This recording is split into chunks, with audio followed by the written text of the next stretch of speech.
வணக்கம் நண்பர்களே. இன்னும் ஒரு இனிய காலை பொழுதில் தீதும் நின்றும் நிகழ்ச்சியில் உங்களை சந்திப்பதில் மிக்க மகிழ்ச்சி அடைகிறேன். இது கலைஞரனுடைய நூற்றாண்டு. கலைஞருடைய வாழ்வையும் வரலாற்றையும் அவர் நடத்திய அரசியல் போராட்டங்களையும் ஒவ்வொரு நாளும் இந்த நிகழ்ச்சியில் நாம் பேசிக்கொண்டிருக்கிறோம். அந்த வகையில் அந்த 2001ஆம் ஆண்டு அதிமுக ஆட்சிக்கு வந்தபோது, ஜெயலலிதா ஆட்சிக்கு வந்தபோது எவ்வளோ பெரிய கொடுமைகள் இங்கு அரங்கேற்றப்பட்டன, எதிர்க்கட்சிகள் எப்படியெல்லாம் வேட்டையாடப்பட்டார்கள், ஊடகவியலாளர்கள் எப்படியெல்லாம் பந்தாடப்பட்டார்கள் என்பதையெல்லாம் அந்த காலகட்டத்தினுடைய வரலாற்று குறிப்புகள் நமக்கு நினைவூட்டி கொண்டிருக்கின்றன. நாம் இருண்ட காலங்களை நாம் மறக்காமல் இருப்பது நல்லது. அப்போதுதான் மீண்டும் ஒரு முறை இருண்ட காலம் வருகிற போது நாம் அதை துணிச்சலுடன் எச்சரிக்கையுடன் எதிர்கொள்ள முடியும். அப்படி ஒரு காலம் வராமல் பார்த்து கொள்ள முடியும். அந்த வகையில் அன்றைக்கு கலைஞர் கைது செய்யப்பட்டு சிறையில் அடைக்கப்பட்ட சம்பவம் என்பது நாடு முழுக்க கடும் கண்டனங்களை ஏற்படுத்தியது. கலைஞர் நடத்தப்பட்ட விதம் என்பது ஜனநாயகத்தில் நம்பிக்கை கொண்ட அனைவருடைய இதயத்தையும் புண்படுத்துவதாக இருந்தது. கலைஞர் சிறையில் அடைக்கப்படுகிறார்.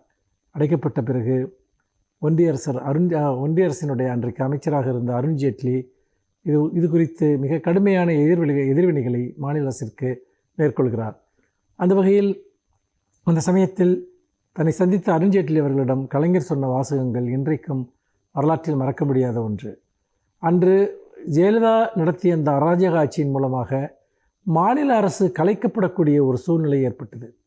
அந்த அளவிற்கு சட்டவிரோதமாக கொடுங்கொன்மைகளை அவர் அரங்கேற்றினார். ஆனால் கலைஞர் இதை காரணமாக காட்டி 356 பிரிவை பயன்படுத்தி எந்த காரணத்தை கொண்டும் அரசை கலைக்கக்கூடாது என்கிற தன்னுடைய நிலைப்பாட்டை வலியுறுத்தினார். அதாவது மாநில சுயாட்சி என்று வருகிற போது தன்னை பழிவாங்குகிற, தன்னை அழித்தொழிக்க விரும்புகிற ஒருவரை கூட அவர் அந்த காரணத்தை காட்டி அந்த அரசை கலைக்கக்கூடாது என்பதில் கலைஞர் அவர்கள் தெளிவாக இருந்தார். இதுதான் கலைஞருடைய மேன்மைக்கு ஒரு மிகச்சிறந்த உதாரணம். ஜெயலலிதா எத்தனையோ முறை, இந்த இடத்தில் நாம் ஒன்று நினைத்து பார்க்க வேண்டும், ஜெயலலிதா எத்தனையோ முறை திமுக ஆட்சியில் இருக்கிற போது மாநில அரசை கலைக்க வேண்டும் என்ற ஒரு மிகப்பெரிய அழுத்தத்தை அவர் கொடுத்திருக்கிறார். அப்படி அவர் அந்த அழுத்தத்தை கொடுக்க இடைவிடாமல் அதற்காகத்தான் அவர் 1998 வாஜ்பாய் அரசிற்கு கொடுத்த ஆதரவை அவர் விலக்கி கொண்டார். ஏனென்றால் அவர்கள் கொடுத்த அழுத்தத்திற்கு அன்றைக்கு வாஜ்பாய் அரசு அடிபணிய மறுத்தது என்ற ஒரே காரணத்திற்காக அன்றைக்கு அந்த அரசை கவிழ்க்கும் அளவிற்கு கூட ஜெயலலிதா சென்றார் என்பதை நாம் பார்க்கிறோம். அதாவது தேர்ந்தெடுக்கப்பட்ட ஒரு அரசை கலைக்க வேண்டும் என்பதில் மிக தெளிவாக இருந்தார். இன்றைக்கு எடப்பாடி பழனிசாமி என்ன செய்கிறார் என்பதை யோசித்து பாருங்கள். திராவிட முன்னேற்றக் கழக அரசு மக்களால் தேர்ந்தெடுக்கப்பட்டு அதிகாரத்தில் இருக்கிற போதே நீங்கள் ஒரே நாடு ஒரே தேர்தல் திட்டத்தை கொண்டு வர வேண்டும் என்று சொல்லி எப்படியாவது இந்த அரசை கவிழ்த்து விட முடியாதா என்று இன்றைக்கு எடப்பாடி பழனிசாமி ஒரு கனவு காண்கிறார். அன்றைக்கு ஜெயலலிதாவுக்கும் இருந்த கனவும் அதுதான், ஏதாவது ஒரு வகையில் இந்த அரசை கவிழ்க்க வேண்டும் என்று. திமுக அப்படி 2 முறை ஆட்சி கவிழ்ப்புக்கு ஆளானது. 1975 எமர்ஜென்சி காலத்தின் போது எமர்ஜென்சியை கடுமையாக கலைஞர் எதிர்த்தார் என்பதற்காக கலைஞருடைய அரசு கவிழ்க்கப்பட்டது. 1991 ஈழத்தமிழர்கள் பிரச்சனையை ஒட்டி, விடுதலை புலிகள் என்கிற ஒரு காரணத்தை ஒட்டி, பொய் குற்றச்சாட்டுகளின் அடிப்படையில், ஜெயின் கமிஷன் அறிக்கையிலிருந்து கசியவிடப்பட்ட பொய் தகவல்களின் அடிப்படையில் அன்றைக்கு சந்திரசேகரனுடைய அரசு திமுக அரசை கலைத்தது. அன்றைக்கும் அதன் பின்புலத்தில் ஜெயலலிதா தான் இருந்தார் என்பதும் அனைவருக்கும் தெரியும். ஆனால் கலைஞர் தான் கைது செய்யப்பட்டு சிறையில் அடைக்கப்பட்ட போது கூட அவர் மாநில அரசு கலைக்கப்படுவதற்கான எல்லா நியாயங்களும் சூழலும் இருந்தபோதும் கூட அவர் அதை ஒருபோதும் செய்யக்கூடாது என்பதில் கலைஞர் உறுதியாக இருந்தார். இதுதான் கலைஞர் நமக்கு கற்றுத்தந்திருக்கிற பாடம், விட்டு சென்றிருக்கக்கூடிய கல்வி, வழிகாட்டுதல் எல்லாமே. அதற்கு பிறகு என்ன நடந்தது? வரும் நாட்களில் நாம் அதை பேசலாம். மீண்டும் இன்னும் ஒரு புதிய சிந்தனையோடு உங்களை சந்திக்கிறேன். நன்றி, வணக்கம்.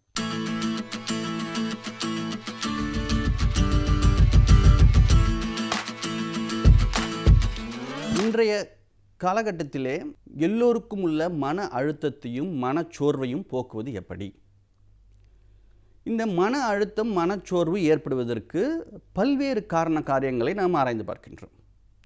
இதிலே நான் சொல்வது போல நமக்குள்ள உள்ள ஒரு பயமும், நமக்குள்ள உள்ள பதட்டம், நம் தோல்வியை உற்றுவருமோ அப்படின்ற ஒரு பயம், ஒரு வாழ்க்கையை பற்றிய ஒரு பயம், எதிர்காலத்தை பற்றிய ஒரு பயம், இப்படி ஒரு பல்வேறு விதமான சிந்தனைகள் நம்மளுக்கு இந்த மன அழுத்தத்திற்கு காரணமாக அமைகின்றன. இதில் சின்ன சின்ன காரணங்கள் ஒவ்வொரு குடும்பத்திலும் ஒவ்வொரு மாணவர்களுக்கும் இதுதான் அப்படின்னு நம்ம பர்டிகுலராக சொல்ல முடியாத அளவிற்கு பல்வேறு காரியங்கள் இருக்கின்றன. இதில் பொதுவாக அப்படின்னு நம்ம பார்க்கும்போது நாம் தனியாக இருக்கின்றோமோ அப்படின்ற ஒரு ஃபீலிங். இரண்டாவது, நம்மை தனிமைப்படுத்தி விட்டார்களோ அப்படின்ற ஒரு ஃபீலிங். அதையும் தாண்டி நம்மை வேறுபடுத்தி பார்க்கிறார்களோ அப்படின்ற ஒரு ஃபீலிங். இரண்டாவது, அதுக்கு அடுத்தபடி பார்க்கும்போது நமக்கு மட்டுமே அநீதி இழைத்து விட்டதா இந்த உலகம், இந்த சமூகம் அப்படின்ற நமக்குள்ளேயே ஒரு கேள்வி. இப்படிப்பட்ட கேள்விகள். இரண்டாவது, சின்ன சின்ன குடும்ப வன்முறைகள், குடும்பத்திலே ஒவ்வொருத்தருக்கு ஒருத்தர் புரிதல் இல்லாத ஒரு காரணங்கள்.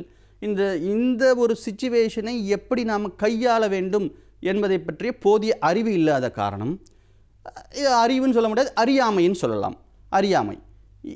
இது இப்படி பல்வேறு காரணங்கள் இருக்கின்றன. இது பொதுவாக. ரெண்டாவது, குடும்பத்தில் உள்ள முக்கியமான உறுப்பினர்களுக்கு முன்னாடி இருந்த வருமானம் இப்பொழுது இருக்காது. அது ரெண்டாவது, அந்த ஒரு வீட்டிற்கு தேவையான சகல வசதிகளையும் அவனால் முன்னாடி இருந்தது போல் அவனால் அனுபவிக்க முடியாது. இரண்டாவது, குழந்தைகளுக்கு ஏன் இப்படிப்பட்ட ஒரு மன அழுத்தம் ஏற்படுகின்றது? குழந்தைகள் இந்த டிஜிட்டல் லேர்னிங், ஆன்லைன் லேர்னிங் இப்படி சொல்கிறோமே, இதையெல்லாம் நாம் எப்பொழுது கற்றுக் கொடுத்திருக்கிறோம் குழந்தைகளுக்கு? இல்லவே இல்லை. இப்பொழுது தான் புதிய சூழல். இந்த சூழலே குழந்தைகளுக்கு ஒரு மிகப்பெரிய ஒரு புதிய சூழல். இந்த சூழலிலே குழந்தைகள் தங்களை பாதுகாத்து கொள்வது எப்படி? இந்த சைபர் கிரைம், சைபர் புல்லிங் இப்படி சொல்கிறார்கள், இதிலிருந்து எப்படி பாதுகாக்கிறது? ரெண்டாவது, இந்த சூழலிலே நம்ம உட்கார்ந்து நம்மளால் எவ்வளவு நேரம் அந்த ஆன்லைனிலே கிளாஸை கவனிக்க முடியும் அப்படின்ற ஒரு பயம் குழந்தைகளுக்கு. ரெண்டாவது, குழந்தைகளுக்கு இந்த ஆன்லைனில் தான் நம்ம அசஸ்மெண்ட் பண்ணுறோம், எவாலுவேஷன் பண்ணுறோம். இதெல்லாம் ஒரு குழந்தைகளுக்கு ஒரு பயம்.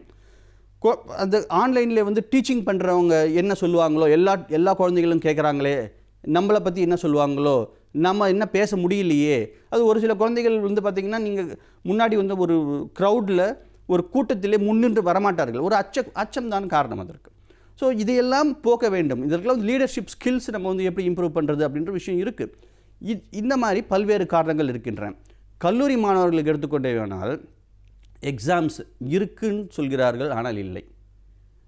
எக்ஸாம்ஸ் வரும்னு சொல்கிறார்கள், ஆனால் வரல. அடுத்து உயர்கல்வி படிப்பது எப்படி? இந்த உயர்கல்வி நம்ம எப்படி அணுகுவது? இதில் காலேஜ் எப்போ திறப்பாங்க? நம்ம காலேஜ் லைஃப்பை எப்படி என்ஜாய் பண்ணுவது? அது கேரியர்ஸ், அதாவது அடுத்த கட்டத்திற்கு எப்படி செல்வது? இப்படி பல்வேறு காரணங்கள் கல்லூரி மாணவர்களுக்கு இருக்கின்றன. அது மாதிரி அடலசன்ஸ் அப்படின்ற பார்க்கும்போது அவர்களுக்கும் உள்ள மன அழுத்தம் இருக்க தான் செய்யுது. ஏன்னா அவங்க எல்லாருமே ஒரு ஃப்ரெண்ட்ஸ், பியர்ஸ் குரூப்ஸ்ன்னு சொல்லுவார்கள், இவர்களோட கனெக்ஷன் ஆகியிருக்காங்க. அப்போது ஒவ்வொருத்தருக்கும் பேசி அளவலாகி வெளியில் ஒரு சாதாரணமான ஒரு சூழல் கிடையாது. அவங்களுக்கு என்ன ஆகுது? ஒரு விளையாட்டினுடைய நேரம் கட் ஆகிடுது. அதே மாதிரி மற்ற மாணவர்களுடைய, அதாவது சக மாணவர்களுடைய அளவலாகக்கூடிய நேரம் இல்லை. அதாவது ஒன்றுக்கு ஒன்று ஃபேஸ் டு ஃபேஸ் அப்படி கிடையாது. வீடியோ கால் பண்ணலாம், அது வேறு விஷயம். இப்படி எல்லாமே ஒரு சாதாரணமாக இருக்கின்ற நிலைமை தலைகீழாக மாறும்போது அந்த அச்சுறுத்தல் இருக்கத்தானே செய்யும். இதை எல்லாமே நம்ம ஒவ்வொரு ஏஜ் குரூப் அப்படின்னு சொல்லுவார்கள். இந்த குழந்தைகள் 1 முதல் 5ஆம் வரை உள்ள குழந்தைகளை எப்படி கையாள்வது, 5வது படிக்கும் 6வது படிக்கும் மாணவர்கள் முதல் 8ஆம் வகுப்பு மாணவர்கள் வரை உள்ள குறைகளை எப்படி கையாள்வது, பிறகு 12ஆம் வகுப்பு மாணவர்களுக்குள்ள மன அழுத்தத்தை எப்படி போக்குவது, டீனேஜ் கல்லூரி மாணவர்கள், குடும்ப நண்பர்கள், குடும்ப உறுப்பினர்கள், வயதானவர், இவர்கள் ஒவ்வொருவருக்கும் ஒவ்வொரு மாதிரியாக இந்த மன அழுத்தத்தை கையாள வேண்டும். பொதுவாக இந்த ஒரு பதிவிலே நம்ம குழந்தைகளினுடைய மன அழுத்தத்தை, படிக்கிற மாணவர்களுடைய மன அழுத்தத்தை போக்குவது மட்டும் எப்படி அப்படின்றத மட்டும் நம்ம பார்ப்போம். இப்போது எல்லாருமே ஸ்கூல் கேம்பஸ், ஹாஸ்டல் கேம்பஸ் இப்படிலாம் கேள்விப்பட்டிருக்கோம். ஆனால் ஹோம் கேம்பஸ், இதுதான் புதிய வார்த்தை. ஹோம் கேம்பஸ் அப்படின்ற வார்த்தை புதிது. அதாவது வீட்டுச் சூழலிலே கல்வியை கற்க வேண்டும். வீட்டுச் சூழலிலே நீங்கள் கல்வியை கற்க வேண்டும். இந்த வீட்டுச் சூழலிலே நீங்கள் கல்வியை கற்க வேண்டுமென்றால் அதற்குள்ள வழிமுறைகள் என்ன?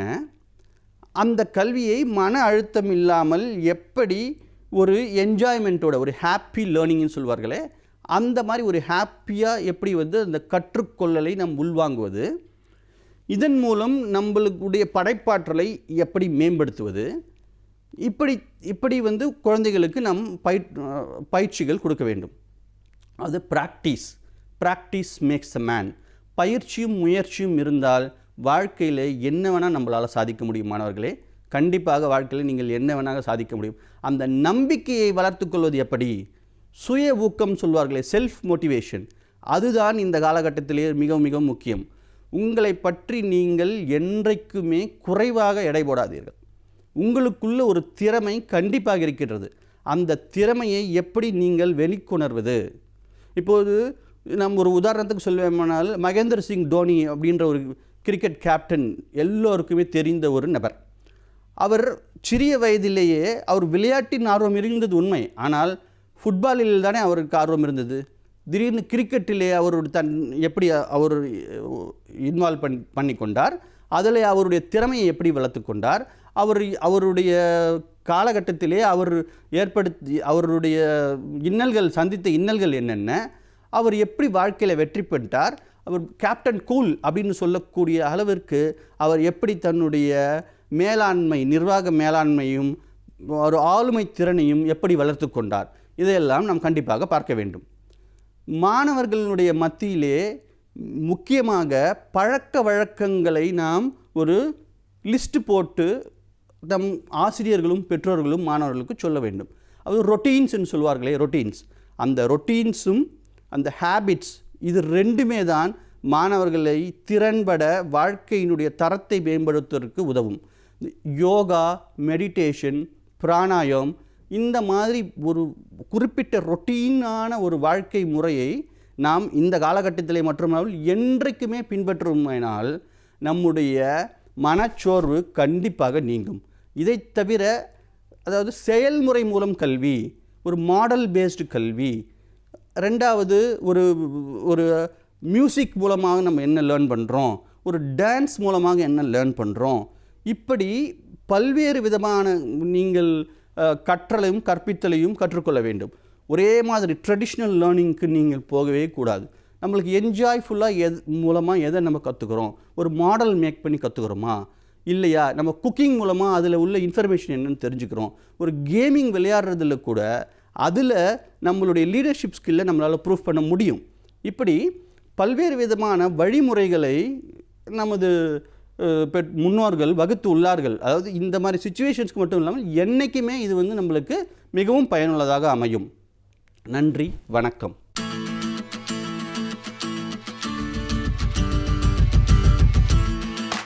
அனைவருக்கும் என் அன்பு வணக்கம்.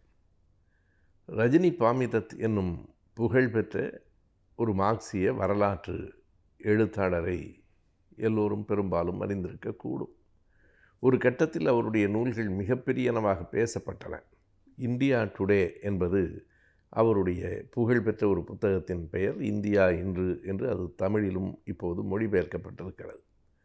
1946 வரையில் இந்திய வரலாற்றில் நடந்த முக்கியமான பல நிகழ்வுகள் அந்த புத்தகத்தில் பதிவாகி இருக்கின்றன. அவர் வங்கதேசத்திலே பிறந்தவர், பிறகு வெளிநாடுகளிலே வாழ்ந்தவர். அவருடைய அந்த இந்தியா டுடே என்னும் புத்தகம் அன்றைக்கு வெளிநாடுகளிலும் இருந்த போராளிகள் பலரிடமும் கைகளிலே இருந்தது. கார்ல் மார்க்ஸினுடைய மேற்கோள்கள் ஒரு பொது உடைமை கட்சியினுடைய பார்வையிலே இந்திய வரலாற்றில் பல செய்திகள் குறிக்கப்பட்டிருந்தன. அந்த புத்தகத்தில் ஒரு அத்தியாயம் உண்டு. இந்தியா சுதந்திரத்தை நெருங்குகிறது. எழுதப்பட்டது 1946 வரையில்தான். எனவே இந்திய விடுதலை வருவதற்கு முன்பே இந்தியா சுதந்திரத்தை நெருங்குகிறது என்று ஒரு அத்தியாயத்தை அவர் எழுதியிருப்பார். அதை படித்து பார்க்கிற போது எப்படி ஒரு தர்க்கத்தோடு, எத்தனை ஒரு தொலை நோக்கோடு அந்த கட்டுரை எழுதப்பட்டிருக்கிறது என்பதை நாம் உணரலாம். அப்போது விடுதலை வந்து விடுவதற்கான உறுதியான வாய்ப்புகள் தெரிந்தன என்றாலும் முற்றுமாக அதனை அவர் சொன்னதற்கு பல எடுத்துக்காட்டுகள் இருந்தன. அவர் சொன்னார், முதல் உலகப் போருக்கு பிறகே, அதாவது 1914, 19 அந்த 5 ஆண்டுகள் நடைபெற்ற முதல் உலகப் போருக்கு பிறகு பெரும்பான்மையான காலனி நாடுகள் தங்கள் விடுதலைக்காக போராடத் தொடங்கிவிட்டன. அதுதான் ஒரு திருப்பு முனை. எப்போதும் மிகப்பெரிய கேட்டிலிருந்து சில நன்மைகளும் விளையும். அந்த உலகப் போருக்கு பிறகுதான் வல்லரசு நாடுகள் தங்கள் வலிமையை பொருளாதாரத்தில் இழந்தன. எந்த நாடு வெற்றி பெற்றிருந்தாலும், எந்த நாடு தோற்றிருந்தாலும் எல்லா நாடுகளும் பாதிப்புகளுக்கு உள்ளாயின. எப்போதும் போரின் இயல்பு அதுதான். போரில் ஒரு நாடு வெற்றி பெறலாம், ஆனால் வெற்றி பெற்ற நாட்டுக்கும் பொருளாதார இழப்புகள், பல்வேறு விதமான நடைமுறை சிக்கல்கள் இருந்தே தீரும். ஆகவே ஐரோப்பிய நாடுகளின் காலனி நாடுகளாக இருந்த பல நாடுகள் தாங்கள் விடுதலை பெற வேண்டும் என்கிற உணர்வு பெற்றன. போராட்டங்கள் கிளர்ந்து எழுந்தன. இந்தியாவிலும் அப்படித்தான் 1921க்கு பிறகு நடைபெற்ற போராட்டங்கள் தான் எழுச்சி மிக்கவை. 1905 7 வரைக்கும் வங்கதேச பிரிவினையை எதிர்த்து இந்தியாவிலே திலகர் தலைமையில் நடைபெற்ற போராட்டத்தை நாம் மறுத்துவிட முடியாது. இருப்பினும் கூட அது ஒரு பெரிய விடுதலை போராட்டமாக எழவில்லை. காந்தியாரின் வருகைக்கு பிறகு 21 தான் அது தொடங்கிற்று. அந்த கட்டத்தில் மறுபடியும் என்ன ஆகிறது என்றால் 1939 இரண்டாவது உலகப் போர் வருகிறது. அதற்கு ஓரிரு ஆண்டுகளுக்கு முன்னால் இரட்டை ஆட்சி முறைக்கு ஆங்கிலேய அரசு வழிவகுத்திருந்தது. 1937 இந்தியாவில் நடைபெற்ற அந்த தேர்தல்களில் 8 மாநிலங்களில் வெற்றி பெற்று காங்கிரஸ் ஆட்சியை நடத்திற்று என்றாலும் கூட 39 இரண்டாம் உலகப் போரில் இந்தியர்களை கேட்காமலேயே இந்தியர்களையும் அந்த போரில் ஈடுபடுத்துவதாக ஆங்கில அரசு சொன்னதை எதிர்த்து அன்றைக்கு காங்கிரஸ் கட்சி எல்லா மாநிலங்களிலிருந்தும் பதவி விலகி வெளியே வந்துவிட்டது. 39 நடைபெற்ற இரண்டாம் உலகப் போரில் ஒரு குறிப்பிடத்தக்க கட்டம் 1941 ஆண்டு நடந்தது. அதுவரையில் நாம் எண்ணி பார்த்தால் அன்றைக்கு ஜெர்மானிய அரசும் அந்த இத்தாலியும் ஜப்பானும் முன்னணியில் இருந்தன. அமெரிக்காவும் உள்ளே வருவதற்கு எது காரணமாக இருந்ததென்றால் அங்கே அந்த பேர்ல் ஹார்பர் முத்து துறைமுகம் என்கிற இடத்தில் ஜப்பான் நிகழ்த்திய ஒரு கடுமையான தாக்குதல். அந்த தாக்குதலில் ஏறத்தாழ 2400 பேர் இறந்து போனார்கள். 19 கப்பல்கள் நாசமாகின. அமெரிக்காவே நிலைகுலைந்து போயிற்று. அப்போதுதான் மறுபடியும் யுத்தம் இன்னொரு வேகத்தை எடுக்கிறது. எனவே இவைகளையெல்லாம் வைத்து பார்க்கிற போது ஆங்கிலேய அரசு தளர்ந்து போயிற்று. ஜப்பான் பர்மா வரைக்கும் உள்ளே வந்துவிட்டது. இவைகளை அனைத்தையும் கணக்கிலே கொண்டு ரஜினி பாமிதத் அப்போதே எழுதுகிறார், இந்தியா சுதந்திரத்தை நெருங்குகிறது.